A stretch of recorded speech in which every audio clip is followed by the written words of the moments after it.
think my presentation would be really relevant to the topics we're covering. Fantastic. Today, I think this was my, here we go. And what slide was it? This one. So my name is Annina Koskiola, and I'm going to present you the research I did for my master's thesis during the last academic year for Stockholm University for creating art program. And it's called Mobile Solutions and the Museum Experience.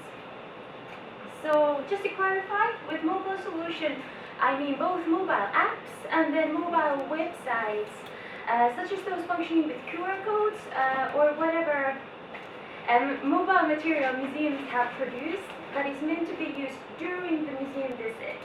So I excluded such things like Facebook pages that museums use for advertising upcoming events or the after-visit activities. And what really, oh, it doesn't look that good, but anyway, what really interests me in this topic was that I've noticed that during the last years, a lot of museums and cultural institutions are developing their own mobile projects. But there's really little analysis about what they actually do to the museum visit and what visitors actually think about them. Like, are they bringing something more to the museum visit, or are they actually distracting it in some sense, and so forth? So that's why I want to attack these two questions. How are museums using mobile solutions at the moment, and how do they affect the museum experience? And then secondly, how do museum visitors wish to use their own mobile device in the museum setting? So to assess the museum experience, I selected this theory by Falk and Birking. I think it's a couple of decades old theory, but they updated it in 2012. So basically, they divide the museum experience into three overlapping spheres. To begin with, they have the personal context, which means that all the museum visitors, they're not just average citizens or whatever empty canvases who come to the museum, but they're individuals. They have their own background, their own knowledge, and their own motivations and interests, which directs what they are actually getting out of the museum experience. Then there's the socio-cultural context, which refers firstly to the fact that very few museum visitors come to the museum alone. Most of them come with family or friends, or within a larger group.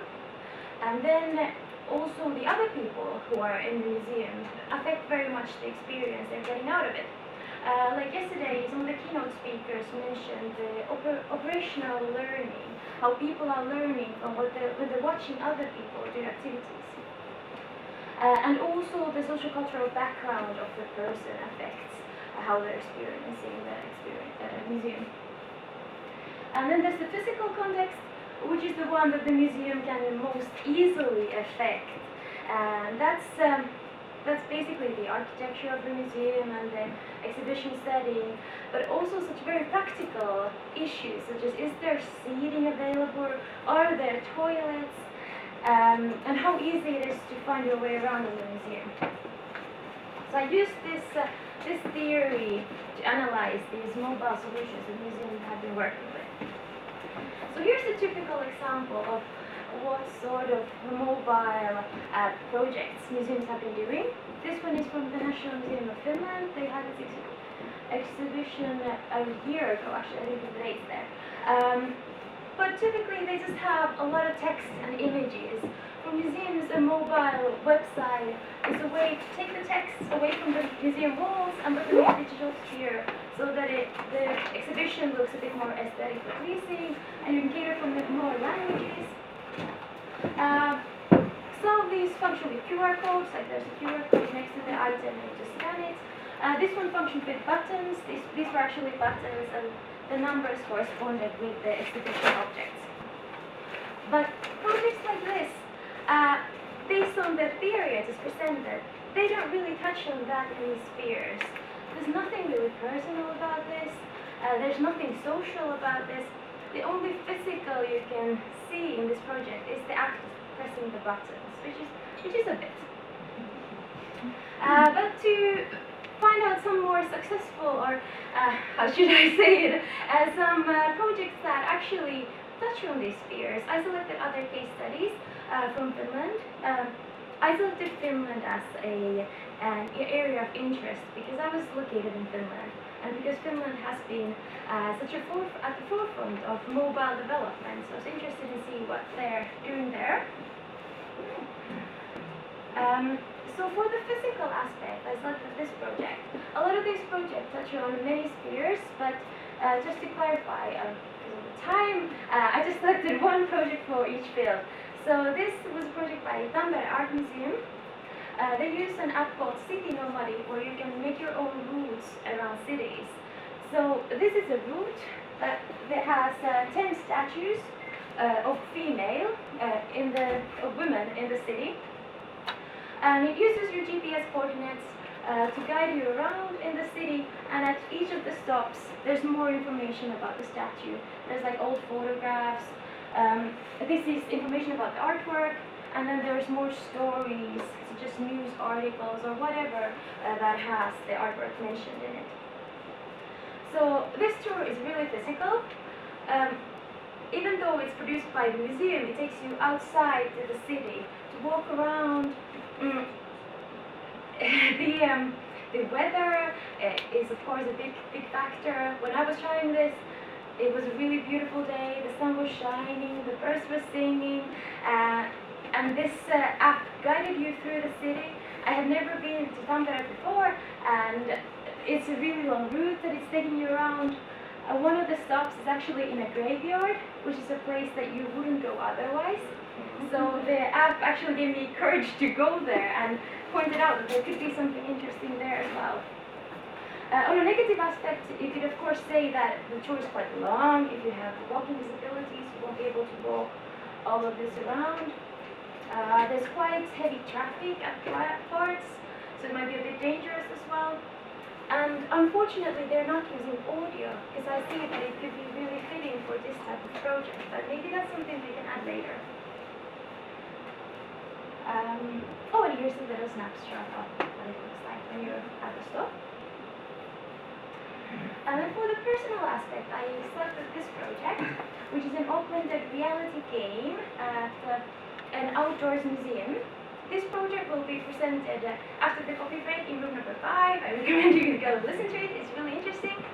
But it's basically a mobile game that brings these 3D characters in the museum setting. And the whole app has a storyline. There is a wedding happening in the museum, or in the story, but the ring has gone missing, so the player has to find it. And in order to find it, they need to find these different characters, talk to them, and finish different tasks. And there was another picture, works both indoors and outdoors. And of course it's really physical, but it's one of the few examples that I could find that also answer to the personal sphere.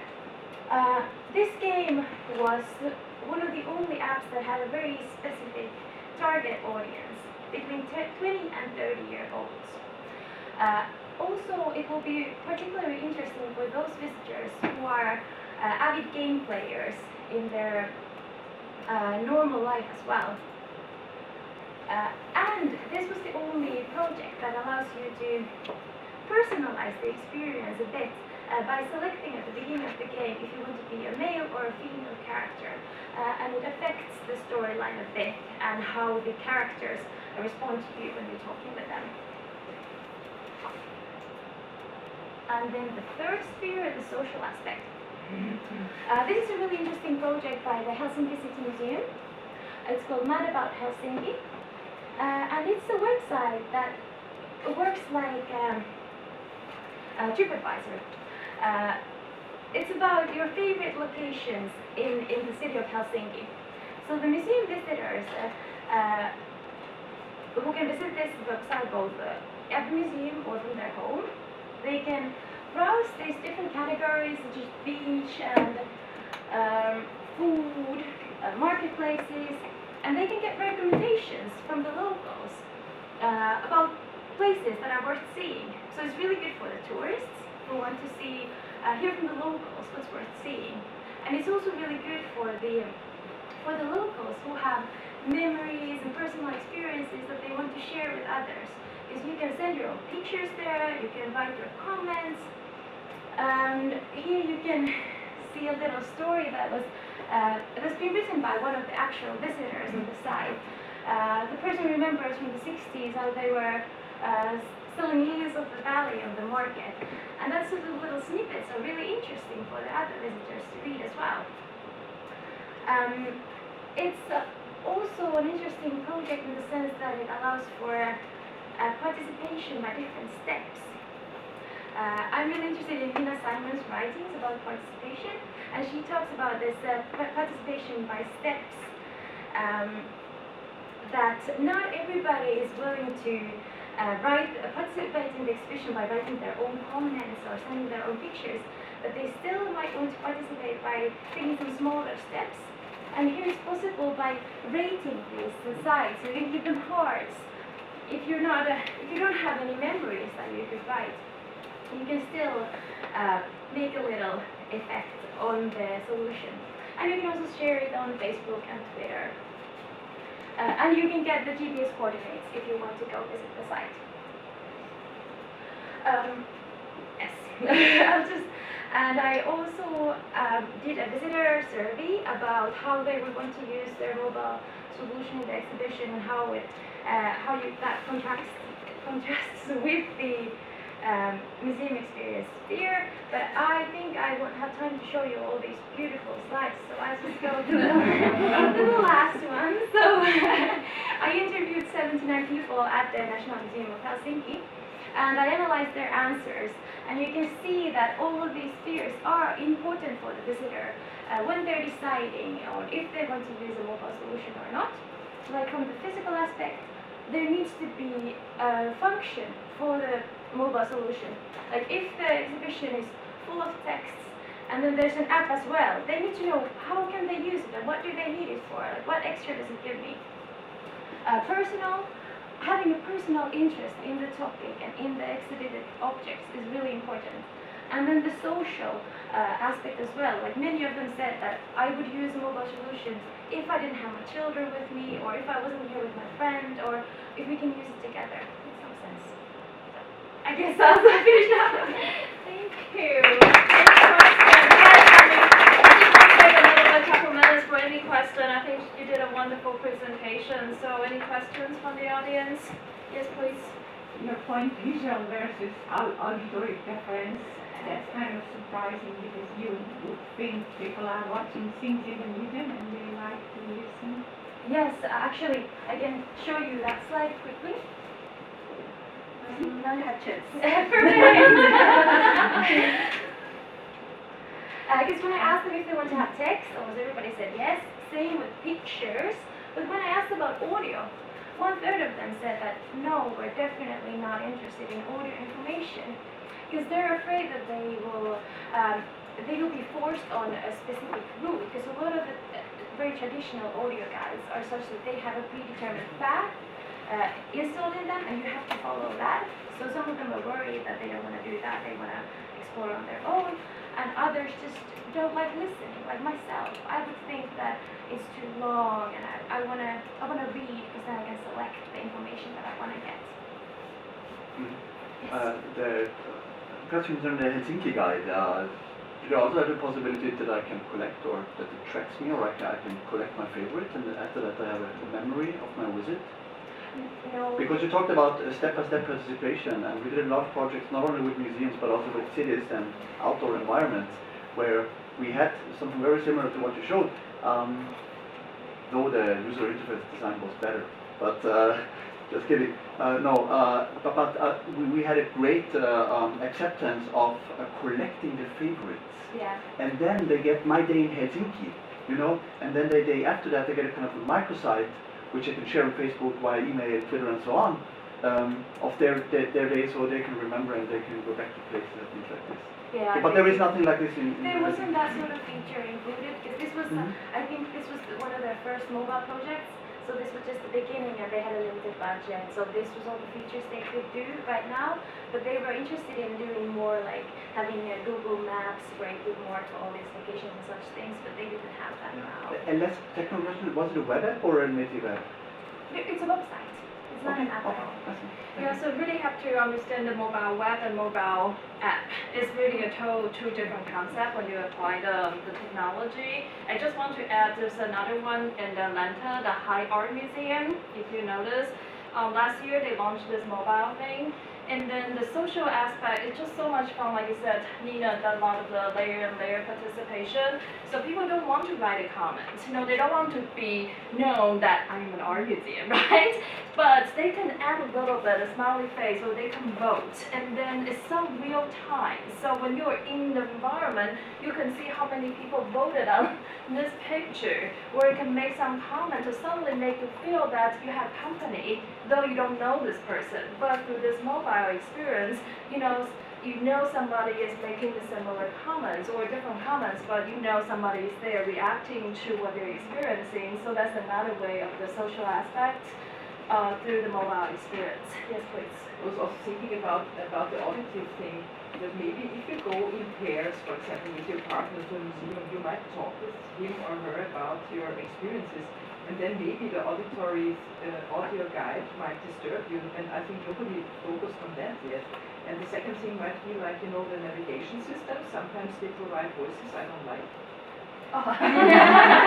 Oh, that's another whole topic. That's why they hire, the male actor, female actors, different type of voice, the tonality when they tell the story. That's a whole. But I cannot choose. I cannot choose No, for yeah. museum apps. Usually it's one voice. For navigation I have various voices, but for museums app auditory guides I never had the possibility to choose. That's who's making it. Exactly. I know there's some like the family tour. They have kids to do the narrative. They hire the kids actors, and then they record, just because they're talking to kids. So they're really willing to that effort to make that happen. So it depends on totally what kind of experience you want to create. Just a comment on that. There is one information how to use Apple iPads with kids, and it was an amateur who was acting, and it was horrible. So that I think that the quality has to be, though it's one voice, but Oh, it's definitely the same, because as you put up this beautiful exhibit, and why do you want to do a less job yes. for your other venue to represent the museum? So thank you again, thank you everybody. As I promised, I have whole stack, so hold my presenters, come and claim your postcard from Alaska. Okay, so pick your life. But again, thank you for everybody attending, and then take a coffee break. We'll be back here at 11 for another wonderful fine presentation. Thank you all.